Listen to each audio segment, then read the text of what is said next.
Oi, pessoal, aqui é o professor Washington. Hoje nós vamos falar um pouquinho da Segunda Guerra Mundial. Bom, pessoal, a primeira coisa que a gente tem que entender sobre a Segunda Guerra Mundial é que, por mais que óbvio, né, que possa parecer essa frase, a Segunda Guerra ela é uma continuação da Primeira. Por que ela é uma continuação da Primeira? Porque o fim da Primeira Guerra Mundial não pôs fim aos problemas que deram início à Primeira Guerra Mundial. Tá? Então, a Primeira Guerra Mundial ela acabou, né? As diferenças entre ambos os lados, não. Então, a gente fala que a Segunda Guerra é uma continuação da Primeira, não porque veio depois, enfim, porque é uma Segunda Guerra, né, de espectro global, não, mas é porque ela é ainda resultado da Primeira Guerra Mundial, tá bom? A gente viu que a principal prejudicada no fim da Primeira Guerra Mundial foi a Alemanha. Tá? A Alemanha foi considerada a principal culpada e acabou sendo penalizada de forma muito mais forte do que a Áustria, o Império Turco-Otomano, por exemplo. Tá? Então, essa Alemanha, né, humilhada, já nas mãos do nazismo, né, o nazismo ascende ao poder a partir da década de 1920, vai ganhando cada vez mais espaço. A crise de 1929 ela foi importante, até que, em 1933, né, de forma legítima, do ponto de vista legal, Hitler assume o poder. Tá? No ano seguinte, ele funde o cargo de primeiro-ministro com o de presidente da Alemanha e funda o que ele vai chamar de Terceiro Reich. E aí sim, a gente vai ver que começa, né, a escalada autoritária rumo, né, ao que a gente chama de totalitarismo, do ponto de vista político. Por que um totalitarismo? Porque visa o controle de todos os aspectos da vida dos indivíduos, né? Então, do controle ao corpo ao controle de ideias, né? Todo com o objetivo de servir aos interesses, abre aspas, do Estado, né? Quando, na verdade, é servir aos interesses daqueles que são os poderosos do momento, tá? Bom, quando Hitler assume o poder, né, a escalada rumo à Segunda Guerra Mundial, ela vai ser liderada, digamos assim, pelo expansionismo alemão. Tá? Então, a Alemanha perdeu muito território, tá, após a Primeira Guerra Mundial. Então, posto de forma muito simples, o Hitler quer recuperar. Tá? Como? Para isso, ele e os pensadores, digamos assim, alemães, desenvolvem o que a gente chama de teoria do espaço vital. Então, basicamente, essa teoria do espaço vital ela afirma que há um território, né, naturalmente pertencente ao povo alemão, tá? E que ele deveria ser unificado. Tá? Então, as populações de cultura germânica deveriam ficar sob a tutela do mesmo Estado. Tá? Então, a gente sabe que as populações de cultura germânica elas não estão somente na Alemanha, né? Estão na Áustria, parte na Polônia, Tchecoslováquia, né? Dinamarca, enfim, está espalhado ali para fora da Alemanha. Tá? Então, basicamente, o plano é vamos formar um grande país aqui, a grande Alemanha. Tá? Para isso, o Hitler, aos poucos, vai anexando uma região aqui, né? Vai desobedecendo um acordo ali. Tá? Então, por exemplo, a região da Renânia, né? Hitler anexou, não podia, estava sob a intervenção da França, a França, né, deixou de lado. O Hitler propositalmente quebra o Tratado de Versalhes e começa a instituir o serviço militar obrigatório e dá muita atenção à indústria bélica, né? Então, a indústria bélica, junto com algumas medidas de infraestrutura, vão sanear, digamos assim, a economia alemã, ao mesmo tempo, né, que fortalece novamente o exército alemão. Tá? Em 1935, Hitler assina o acordo do Anticomintern. Né? É um acordo que ele, né, e o Japão assinam, tá, contra a União Soviética. Tá? Pode parecer estranho, né? A Alemanha racista desse lado, o Japão daquele outro, né? Mas entre eles há algo em comum. Né? Tanto numa ponta como na outra, eles têm como vizinhos a União Soviética. Tá? Então, esse pacto anticomunista é um pacto, né, no sentido de que, ó, ok, eu estou aqui na Europa, você está aí na Ásia, né, juntos nós tentaremos colocar, né, fim, ou de alguma forma, neutralizar a União Soviética. Tá? Em 1936, quem entra no acordo é a Itália. Tá? Então, a gente vai ver que se forma, né, o eixo que a gente chama de Roberto, Roma, Berlim, Tóquio. Tá? Então, a gente vai ver que esses três países formam um chamado eixo, né? São os personagens principais da Segunda Guerra Mundial, tá? E Hitler continua com sua escalada, tá? Até que em 1938 ele vai anexar a Áustria, né? Anschluss em alemão, tá? Quando ele anexa, né? A orelha, digamos assim, dos vizinhos, né? Especificamente França e Inglaterra, começa a arder, tá?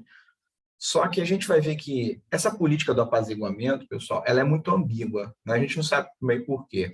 Se de um lado havia a conveniência por parte da Inglaterra e da França de que a Alemanha fosse um tampão, digamos assim, contra a influência da União Soviética, por outro lado, né, certamente havia também a lembrança da guerra. Tá? Em 1938, nós estamos falando de apenas 20 anos do fim da Primeira Guerra Mundial. É pouca coisa. Tá? Os países estavam começando ali, né, a se reorganizar, a entrar no trilho. Então, uma guerra de proporção tão grande certamente não era desejada, né? Então, essa política do apaziguamento ela é uma política de não choque, de não conflito com a Alemanha. Tá? Então, a gente vai ver que o problema é que a Alemanha ela não quer parar. Tá? Então, há uma região dos Sudetos, uma parte da Tchecoslováquia, tá? Que era de população alemã. Essa região dos Sudetos, né, os moradores queriam fazer parte do Reich alemão. A Tchecoslováquia, obviamente, não queria perder parte do seu território. Tá? Então, o que é feito aqui? Tá? Hitler ocupa a região, tá? E na Conferência de Munique, né, Munique é a cidade na Alemanha, tá? Então, Inglaterra, França, Alemanha e Itália, tá? Sentam para conversar. E o acordo basicamente é o seguinte: olha, Hitler, você vai anexar os Sudetos, né? Ninguém chamou nenhum representante da Tchecoslováquia, tá? Você vai anexar os Sudetos, tá? E para por aí. Parou, tá bom? Convenientemente, o Hitler falou: tudo bem, não, para, eu estou satisfeito com isso aqui, né? Então, nesse momento, pessoal, é óbvio que ele não está satisfeito, né? Mas ele fala o que a Inglaterra e a França querem ouvir, tá? Aqui a gente faz um comparativo em como era o Império Alemão no século XIX, né, quando a Alemanha é formada, tá? E aqui a gente vê o chamado Terceiro Reich nazista, tá? Então, um território razoavelmente parecido, tá? O que entra nessa jogada aqui embaixo, ó, entraria, aqui, ó, aqui embaixo entraria a Áustria, grande parte do que é a Tchecoslováquia, que é essa parte aqui, ó, tá? E em grande parte, né, quase metade, digamos assim, do que a gente chama de Polônia, tá? Então, essas são regiões que o Hitler invade e anexa, né? Então, ele, na verdade, está fazendo, né, está colocando em prática um plano que, né, não é nem dele, é um plano do século XIX de formar a grande Alemanha. Tá?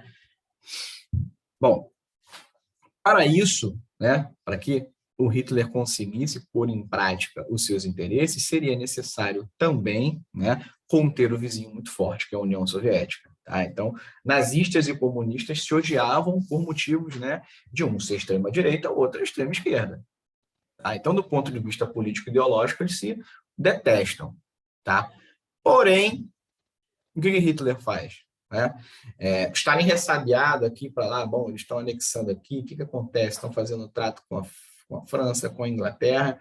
Né? Então, de um lado, Stalin está ressabiado, do outro, Hitler está interessado em um acordo. Tá? Por quê? Repito, não é um acordo de simpatia, tanto que o acordo chocou a comunidade internacional na época. Tá? É um acordo de conveniência. Tá? Esse acordo Ribbentrop-Molotov, né? Eles fizeram um acordo basicamente de não agressão. Tá? Posto em português muito simples é: Alemanha, eu vou ficar aqui, tá? Rússia, eu vou ficar aqui, tá? A Alemanha pede: Rússia, é o seguinte, você alguns anos aí, tá? Fica tranquila, tá? Não vou invadir, beleza? Mas não quero que você se meta em caso de guerra, tá? Com outros países, beleza? Tá? Para isso a gente divide a Polônia ao meio, tá? Metade daí fica para você, metade daqui fica para mim, tá? O que a Alemanha quer com isso? Ela quer neutralizar a União Soviética, tá? A Alemanha não quer abrir ao mesmo tempo duas frentes de guerra, né? Uma para a esquerda e outra para a direita. É complicado nesse momento, né? O Hitler viu o que deu na Primeira Guerra Mundial, então ele quer deter, né? Quer se concentrar em uma frente de batalha caso haja a necessidade de guerra, tá? O Hitler não está nem muito preocupado em evitar guerra, não, tá? Então, a gente vai ver que esse tipo de pacto, né, que é o pacto feito em 39, ele assusta pelo fato de ser um pacto entre nazistas e comunistas, tá? Mas ele faz todo sentido do ponto de vista da diplomacia, tá? O Hitler não quer confusão com a União Soviética não quer confusão com a Alemanha nazista, nem com os outros países da Europa, tá bom? Beleza. Um ultimato foi dado na Conferência de Munique. Basicamente, o ultimato foi o seguinte: Hitler, acabou por aqui, aconteceu, pode ficar, mas acabou por aqui. Se você invadir outro país, a gente vai ser obrigado a revidar, tá? Beleza. Então, quando o Hitler invade a Polônia no dia 1º de setembro de 39, tá? Ele sabe muito bem o que está fazendo. Tradicionalmente, esse é dado, né, como o dia da Primeira Guerra Mundial, tá? 2 dias depois, no dia 3, a Inglaterra e a França declaram guerra contra a Alemanha. A Alemanha sabia o que estava fazendo, tá? Sabia tanto que a Alemanha, em poucas semanas, conseguiu conquistar a Polônia, tá? Do outro lado, a União Soviética invadiu também. A União Soviética pegou um pedaço dela e ficou quieta, tá? A gente vai ver que a Blitzkrieg, né, que é a guerra relâmpago, é um modelo de guerra alemão que faz com que os alemães passem igual rolo compressor em cima dos seus inimigos. Então, em questão de semanas, eles acabaram com a resistência na Polônia, tomaram o país para si e assim ficou. Beleza? Depois, uma vez a Polônia, né, garantida ali o domínio sobre ela, os alemães se viram para o lado da França. Tá? Então, a gente vê aqui ó, os principais personagens. De um lado, estamos falando de Itália, Japão, Alemanha. Do outro, França, Inglaterra, Estados Unidos entra, tá? E a União Soviética também.